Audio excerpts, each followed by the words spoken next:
You want to get low ratings, all you got to do is interview a rapper. Half of them dumb as a box of rocks. They don't know how to communicate. They can't string together coherent sentences if a pay them to. They sitting up, they sitting up looking stupid as a.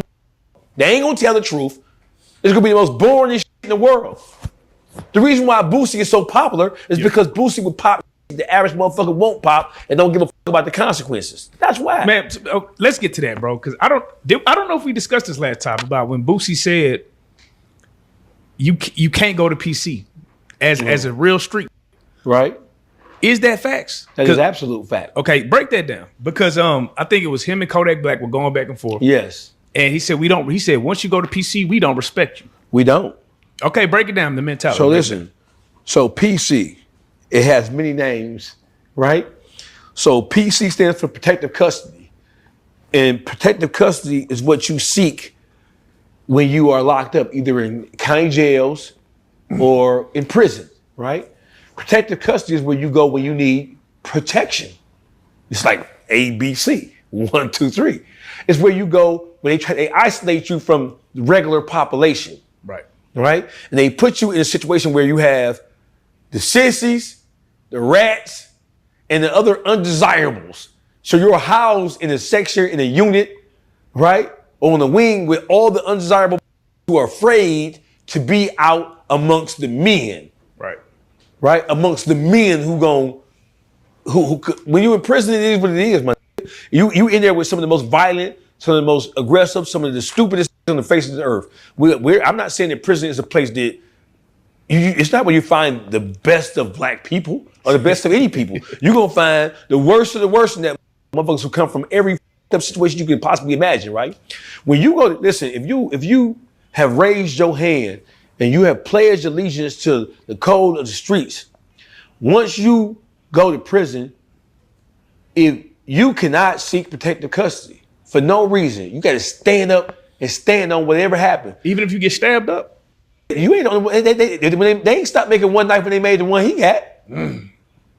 When I had knife, I ain't the only nigga who had no motherfucking knife, or no razor, or no lock. And nigga, you better do something. They gonna give you a lock for free. You take that goddamn lock and you can rip a sheet and rip a little string and you put lock the lock, a little combination lock, shorten that up and listen. I done seen try to stab niggas. Stabbing really works when you catch a motherfucker off guard when they don't see you coming. Right. You try to stab me. But if I see you coming, you're not finna stab me in no critical area. Because you really, listen, bro, when you get stabbed, when a motherfucker trying to stab you, when a motherfucker run up on you, right? The element, if he catch you not looking, then he got you, right? But when you see it coming, you not finna let no nigga stab you, even in real life. Then you're not finna stab me. I'm gonna throw my arm up. You might hit me in the arm. You might hit me in the arm or the shoulder or somewhere, in the chest or something, but you're not finna hit me in nothing vital. And listen, this is what niggas don't know. When motherfuckers trying to stab a motherfucker, bro, when a nigga run up on and try to stab, the guy who trying to stab you, he's really at a disadvantage unless he catch you when you ain't on point, right? When he sneak you. If I see you coming, you got one hand, you don't want to drop that knife. If you drop that knife, your ass out.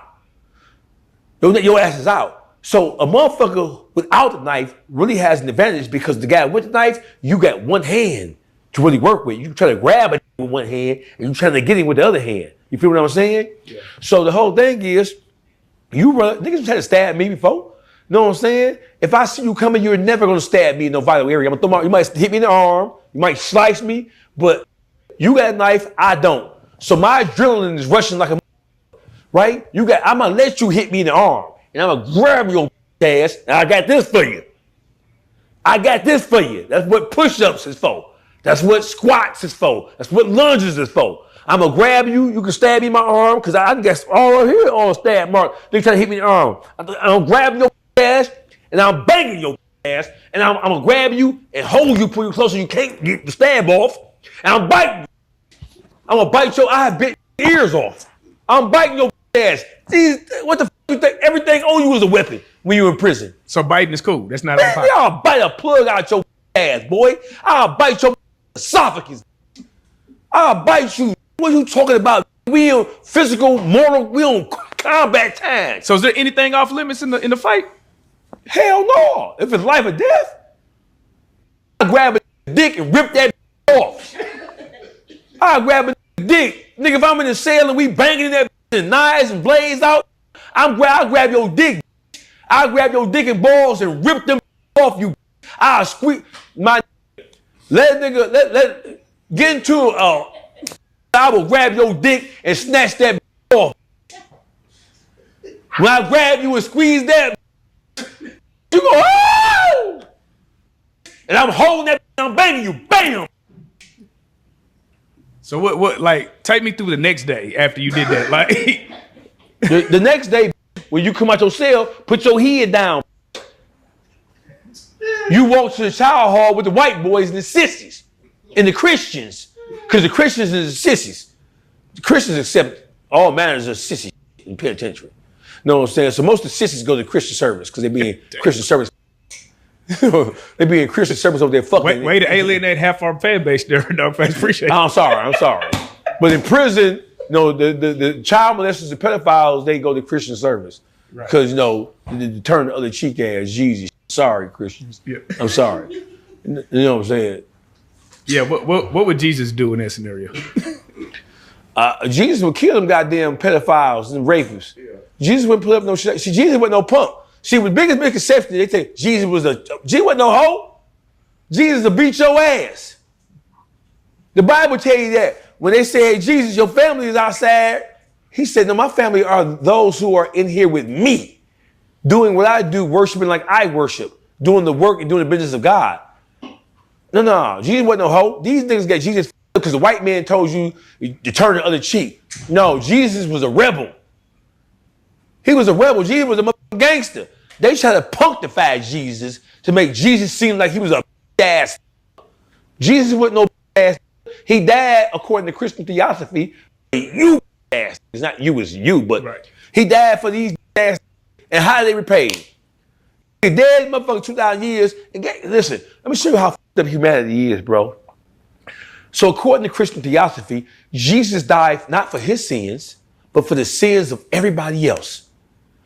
And because God was going to fuck this earth up like he did with Sodom and Gomorrah, like he did with Noah and the flood, like he did with the plagues, the 7 plagues, and the book of Revelation. He going to fuck this up, right? Jesus, he turned himself in so that we can continue to live. And look how we didn't repaid him.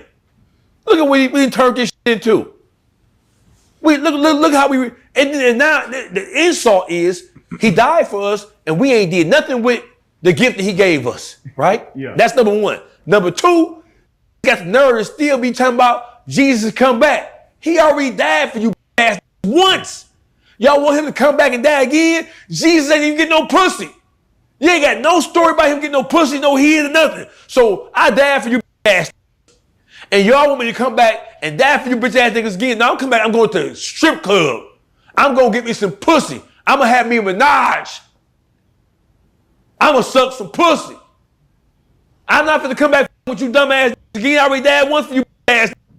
Y'all want to keep on dying. Nah, I ain't got time for that shit. Mm-mm. So back to the Kodak and Boosie, not to get off track.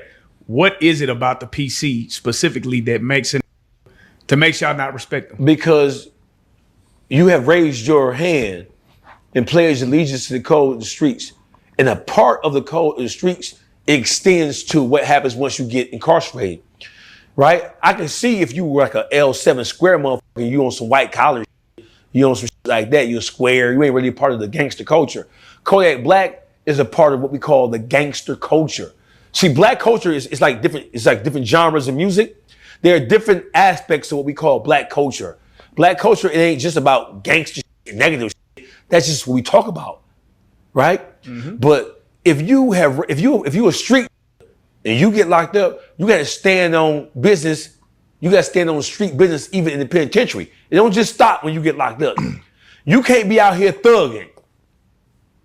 You can't be out here carrying on. And then Kodak Black's example for example, for him, to go right to it, nigga, all your music, you talking all this gangster shit. Killer, I rob, I'm this, I'm a jack boy, I'm this, that, and the third. And then you pushing and you promoting all the most negative aspects of what it means to be a street through your lyricism. And then when you get locked up, you seek protection because you're scared? No, nigga, you can't do that. You gotta stand on the same shit you've been pushing to all these young kids. All this shit you've been force feeding them through your platinum records, platinum after platinum after platinum record, all that gangster shit. You can't talk it because you're being a hypocrite. Through your music, you talking all manners of super goddamn thug ass shit. Yeah. So then when it's your turn to stand on it, you go in there and you ask them crackers to shield you from the other. No. Use the ass nigga, you do that. Use the ass. The same shit you was talking, and I'm being truthful. Okay, but Dawgface, on the other hand, he got a bag. He a superstar. He just had a third. Hey, listen, don't matter. So now we picking and choosing. He got money, so therefore he don't have to stand on the same shit he been talking. That's the same thing as saying, because he got some money, he can tell. That's the same thing. You pushing it, I can see if he was Drake. Ain't nobody, Drake ain't talking no gangster. He got a song called Mob Ties. Yeah, but that shit, you don't stop that shit. He's locked in with J.R. Prince. You don't, listen, man, nobody, he didn't even write